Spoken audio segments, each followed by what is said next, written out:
Paz do Senhor, classe Manaim. Hoje a aula é comigo e a gente vai estudar um pouquinho sobre o ministério de Daniel. Bom, Daniel é um dos profetas maiores. Se você não sabe o que isso significa, dá um Google aí nos grupos e subgrupos da Bíblia. A Bíblia ela é organizada e dividida em vários grupos, é importante a gente saber disso, tá? Então, Daniel, ele é um dos profetas maiores, né? E o rei que estava reinando no momento em que Daniel começou a aparecer na história é o rei Jeoaquim, tá?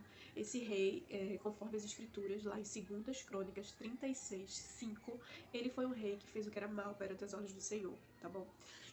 Por esse motivo, o Senhor permitiu que o rei da Babilônia, da época, que era Nabucodonosor, levasse o povo, né, do Reino do Sul, ali, cativo, à Babilônia, tá bom? Gente, eu não tava chorando, tá? É porque eu tô doente. Por isso que meus olhos estão assim. E minha voz tá assim também. Então vamos lá. Quando o rei Nabucodonosor pega o rei Joaquim e os melhores rapazes que estavam disponíveis, o que são melhores rapazes? Perfeitos, ou seja, sem deficiência, né? Que fossem de família real ou de família nobre, que fossem fortes, bonitos e inteligentes. Faria nata ali da sociedade da Babilônia com esses rapazes, tá? Então, quem foram os rapazes de destaque, né, nesse período dessa história de Daniel? Foi o próprio Daniel, o Azarias, o Misael e o Ananias, que posteriormente seus nomes seriam mudados. O nome de Daniel ficou em Beltesazar, o nome de Ananias virou Sadraque, o de Misael, Mesaque, e o de Azarias, Abdinego, tá bom? Tarefinha de casa aí pra vocês verem o significado dos nomes hebraicos, que eram os originais, e depois, quando o rei modificou o nome deles para nomes babilônicos, tá bom? Vou cobrar essa questão aí, tá? Por favor. Não me decepcionem. E aí, quando eles chegam lá na Babilônia, começam a ter notoriedade. Por quê? Primeiramente, eles não comem como os outros meninos comem, né? Eles não comem as iguarias, eles não tomam o vinho lá da Babilônia. E isso começa a chamar a atenção, inclusive, do rei. Teve um probleminha lá, e aí Daniel falou assim, olha, deixa a gente comer pelo menos 10 dias o que a gente quer comer. E aí depois vocês analisam se a gente vai estar fraco, se a gente não vai estar tão inteligente, se a gente não vai ter desenvolvido bastante. E aí permitiram que eles comessem o que eles queriam, que eram legumes e água apenas. E depois de 10 dias foi comprovado que eles estavam 10 vezes mais inteligentes, 10 vezes mais sábios, 10 vezes mais fortes. Enfim, tudo eles tinham 10 vezes mais do que aqueles que estavam comendo de tudo, né? As iguarias, né? Que eram oferecidas ali pelos babilônicos, tá? E aí, realmente, eles se tornaram os mais sábios, né? Daquele período. E aí o rei, ele tinha uns sonhos bem perturbadores, né, e que ninguém conseguia decifrar. E chegou um determinado momento que o rei falou assim, olha, não aguento mais, ninguém consegue interpretar o meu sonho, nossa, vou mandar matar todo mundo. E foi o que ele fez, mandou matar todo mundo. E aí Daniel chega pro oficial responsável pela matança, né? E fala assim, o que tá acontecendo? Aí o oficial explica pra ele, porque o rei tem um sonho, ninguém consegue decifrar o sonho, não sei o que, não sei o que. E aí Daniel fala assim, pode falar pro rei, né? A palavra, na verdade, diz assim, Daniel foi ter com o rei, ou seja, Daniel fez... Ninguém consegue, eu consigo. Pode deixar que eu vou decifrar esse sonho. Ok. Aí, quando ele não interpretava o sonho do rei, ele foi pra Sadraque, Mesaque e Abednego, né? Ou seja, Ananias, Azarias e Misael, né? E fazia assim, olha, roguem a Deus por mim, para Deus ter misericórdia de mim, porque senão vai morrer todo mundo, realmente. Mas quando chegou lá diante do rei, ele realmente conseguiu decifrar. Eu vou falar bem rapidamente, tá? Isso tá em Daniel 2.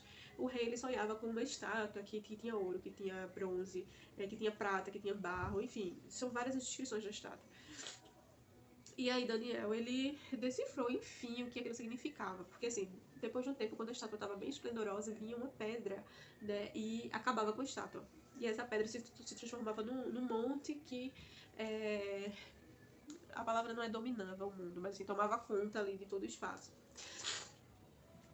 E aí Daniel conseguiu interpretar essa revelação, né, de que Nabucodonosor estava tendo, né, que leiam o capítulo 2 de Daniel que vocês vão entender bem como era essa interpretação. Mas o que eu quero trazer para vocês é que Deus usou ele para interpretar, ele conseguiu interpretar e achou favor, né, diante de Nabucodonosor. E aí Nabucodonosor engrandeceu a Daniel por conta disso, tá? Engrandeceu a Daniel, colocou ele como chefe, enfim, né? Foi uma bênção e tal, enfim. Ficou reconhecido, glorificou o nome de Deus e tudo mais. Aí, o que acontece? Esse é o tópico 1, né, que foi das origens. A gente tá no tópico 2, falando sobre o primeiro rei, Nabucodonosor, que ele interpretou o sonho desse rei.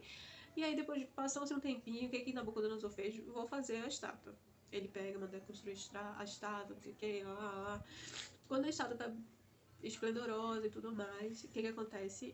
Baixa um decreto lá, que toda vez quando os instrumentos tocassem, todos teriam que se ajoelhar diante da estátua, né, prestar homenagem. E aí é justamente onde se encaixa aquela história da fornalha, né? Sadraque, Mesaque e Abednego não se recusam a se ajoelhar diante daquela estátua e e aí chamam a atenção, né, dos oficiais que estavam ali vigiando. Olha, rei, eles não se prostraram diante da tua estátua e tal. E aí o rei manda aquecer a fornalha 7 vezes mais. Mas os meninos dizem assim, olha, se o senhor quiser nos livrar, ele vai nos livrar. Tudo bem. E aí, quando os soldados foram jogar os meninos na fornalha, eles morreram. Eles mesmos morreram só com o vapor que estava saindo ali da fornalha, né? E aí, quando os meninos são jogados, e aí eles começam a comentar, oxi, não tinham sido jogados 3, quem é aquele quarto homem? Quem era aquele quarto homem, né? Maravilhoso, né? E ali o nome do Senhor foi glorificado, né? A partir daquele momento, o rei ordenou que somente a Deus poderia ser prestado culto, enfim, quebrou toda aquela idolatria daquele momento, né? E aí os meninos foram colocados como chefes de províncias, cidade, tá? Chefe de províncias, etc, pronto. Até aí tudo bem. Só que chegou um determinado momento que o próprio Nabucodonosor começou a rejeitar, né, a ideia de que Deus tinha dado tudo para ele. Né, começou a se achar demais, tipo, não, foi com a força do meu braço, eu consegui tudo isso, eu derrotei vários reis porque eu sou demais. E aí Deus, usando Daniel, né, falou para ele, olha, se você não se humilhar perante o Senhor, isso aí vocês já vão encontrar em Daniel 3, tá? Leiam aí a história na íntegra. E aí Daniel falou para ele, né, olha, se você não se humilhar perante o Senhor, você vai andar como um animal do campo. E aí Nabucodonosor não estava nem aí, nem aí. E foi o que aconteceu. Ele andou por 7 anos como animal do campo, né? E não voltou a ser rei, tá? E quem reinou no lugar dele foi Belsazar. Não é Beltesazar. Beltesazar foi Daniel, o nome de Daniel babilônico, tá? Belsazar era o filho de Nabucodonosor, né? E aí, lembra que no início do vídeo eu falei pra vocês que Nabucodonosor tinha levado o rei Jeoaquim, os utensílios do templo e os melhores rapazes? Pronto. Belsazar inventa de dar uma festa, isso já em Daniel 5, Belsazar inventa de dar uma festa e usar os utensílios do templo de Jerusalém, ou seja, o templo de Deus, aquele templo, né, que Salomão fez e tal. Belsazar simplesmente quer usar os utensílios sagrados, né, para dar vinho ou que seja para suas concubinas, para suas mulheres, para seus convidados, e dá muito errado. De repente, uma mão começa a escrever, uma mão de homem mesmo, só que sem corpo nenhum, começa a escrever na parede: Mene, Mene, Tekel, Parsim. E aí Belsazar fica desesperado, ele realmente fica com as pernas tremendo. Por quê? Ele nunca tinha visto isso. Que é isso? Apesar de que ele conhecia os feitos do Deus vivo através do seu pai, né? Porque Nabucodonosor, ele não mandou, a partir do momento da fornalha, o Deus de Israel não começou a ficar visível ali naquela sociedade, então ele sabia que existia um Deus vivo, né? Um Deus que realmente se importava com as coisas dele, com o povo dele, né? Mas mesmo assim ele não levou em consideração e resolveu usar lá os utensílios do templo de Jerusalém. Quando essa mão escreveu, ele ficou desesperado, né? Chamou, meu Deus, o que tá acontecendo? Meu Deus, não, né? Que ele nem chamou por Deus, né? E aí a mãe dele, a rainha, né, falou assim, olha, existe um homem de Deus que tem sabedoria, que é isso, que é aquilo. E ele tá falando de quem? Daniel. A mãe dele, ou seja, a ex-mulher ou concubina de Nabucodonosor, lembrou que tinha um homem que interpretava as coisas que ninguém interpretava, ou seja, Daniel. E aí foram chamar Daniel, e Daniel desenrola o rolo. E aí eu vou ler pra vocês o significado, tá? Mene, Mene, contou Deus o teu reino e deu cabo de ti. Tekel, pesado foste na balança e achado em falta. Parsim, dividido foi o teu reino e dados aos medos e aos persas. Pesado, né, gente? E naquela mesma noite, o rei Dário tomou o reinado do filho de Nabucodonosor, né? Que foi o Belsazar. Naquela mesma noite que a mão escreveu lá na parede, tá? Bom, essa história aí da tomada, né? Você já vai ver em Daniel 6, tá bom? E aí, vira e mexe, vocês sabem que vem aí a idolatria novamente, né? Quando o rei Dário assume, né? Ele continua com o Daniel como conselheiro e tal, né? Daniel sempre ali em evidência. E aí, os outros tinham inveja de Daniel. Tipo, quem é esse, né? Que é de confiança, só ele tem as revelações, só ele sabe o que é pra fazer, enfim. E aí viram que Daniel orava 3 vezes por dia, tá? No terraço da casa dele. 3 vezes ele se dobrava, né, e oferecia aquela oração ao Deus de Israel.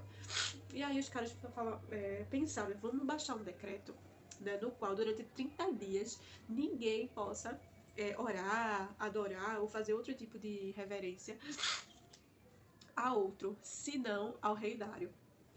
Aí o rei Dário achou legal, né? Se achou, né? Tipo, 30 dias, só vão poder me adorar, só vão poder, né? Mas beleza. Só que aí Daniel tava nem aí. Daniel não ia deixar de adorar o Deus de Israel porque alguns, como se fossem ministros hoje em dia, alguns conselheiros lá resolveram que durante 30 dias não ia poder, né? E aí pegaram Daniel com a boca na boticha, né? Com a boca do pó, enfim, orando lá. E aí ele foi condenado a ser jogado na cova dos leões, né? Mas aí ele sabia o risco, né? E ele, acredito que assim como os meninos, Sadraque, Mesaque e Abednego, quando disseram, olha, se o Senhor quiser nos livrar, ele vai nos livrar. Eu acho que Daniel pensou a mesma coisa. Eu não vou deixar de adorar o Deus de Israel. Se ele quiser me livrar, né, dessa pena de morte na cova dos leões, ele vai me livrar. Se ele não quiser, eu já vou ter vivido a minha vida, né, pra glória dele, eu já vou ter feito o nome dele conhecido. E aí foi o que aconteceu. Ele foi jogado lá na cova dos leões, e durante essa noite que Daniel passou na cova dos leões, o rei Dário, ele não conseguiu dormir. Porque eu acredito que o rei Dário, ele gostava de Daniel, né? Ele sabia que Daniel era um homem íntegro, um homem sincero, um homem que só estava ali para ajudar, né? Tudo aquilo que Daniel trouxe foi para ajudar, né, a sociedade em si e glorificando o nome de Deus. E aí, quando o rei Dário, assim que raiou o sol, o rei Dário foi lá na Cova dos Leões. Quando abriram a cova, Daniel tava lá, vivinho da Silva. E aí, as pessoas que fizeram isso com ele, né, de propósito, foram jogadas com as suas famílias na Cova dos Leões. E os leões, assim que eles caíram na cova, os leões devoraram eles. A palavra do Senhor diz que enquanto Daniel estava na Cova dos Leões, o Senhor mandou um anjo para fechar a boca dos leões. Só um detalhe importante, vocês vão ver na Bíblia, deixa eu ver se eu anotei o versículo, que Nabucodonosor ele se converteu, gente. Ela fica lá em Daniel 4:37. Depois daquele período que ele passou como um animal do campo, depois de 7 anos ele se converteu. Se vocês forem conferir na Bíblia lá em Daniel 4:37, vocês vão ver a conversão de Nabucodonosor. Amém? Bom, essa é a história, um resumo da história de Daniel. Tem muito mais coisa, tem muitos mais capítulos pra frente. Depois desse rei Dário veio o rei Ciro, né? Importante a gente saber um pouquinho sobre esses reis, Dário e Ciro, porque eles marcam também a história de Jerusalém. Um pouquinho mais à frente, as lições vocês vão ver, né? A restauração do templo, com Esdras, com Neemias, com Esther, tá? Mas, por hora, né, a gente fica aí com a obediência, né, a fé de Daniel, né, as profecias, né, apesar dos perigos que ele poderia sofrer, né, as retaliações, ele não deixou de fazer vontade do Senhor, não deixou de falar a verdade. Ele era o portador da verdade naquele momento, porque ele era profeta do Senhor, né? E aí tudo isso fez com que o nome do Senhor fosse conhecido, né?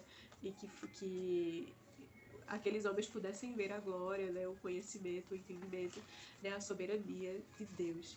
Amém? Esse foi só um pouquinho da história dele, né? Lembrando que ele foi um profeta atemporal, transgeracional, porque tem coisas que ele falou no seu último capítulo do livro. Deixa eu ver qual o número do capítulo. Lá em Daniel 12, ele fala sobre o tempo do fim. Inclusive Jesus, o próprio Jesus, cita Daniel quando está falando dos últimos dias. Então veja, ele foi ali do tempo de 600 a 700 anos antes de Cristo. E as palavras dele ainda são vivas hoje. Hoje a gente está em 2021. 2021 mais 700, né? 2.721 anos depois. E a palavra de Daniel ainda, né, é viva né? Porque ele, além de profetizar para o seu tempo, ele profetizou para o tempo que há de vir, né? Que ele nem ia estar aqui, né? Mas o Senhor fala para ele. Eu não vou ler o texto para vocês agora, mas se vocês puderem ler o capítulo 7, vocês vão ver que o Senhor diz para ele: você vai voltar. No caso, os mortos não serão arrebatados primeiro, Daniel vai estar dessa listinha aí. Amém? Um beijo pra vocês. Fiquem com Deus, eu tô um pouquinho doente, tô coisando bastante. Foi uma luta gravar esse vídeo, espirrando o tempo todo. Mas graças a Deus, dessa vez deu certo. E aí a gente se fala no grupo. Um beijo, fiquem na paz.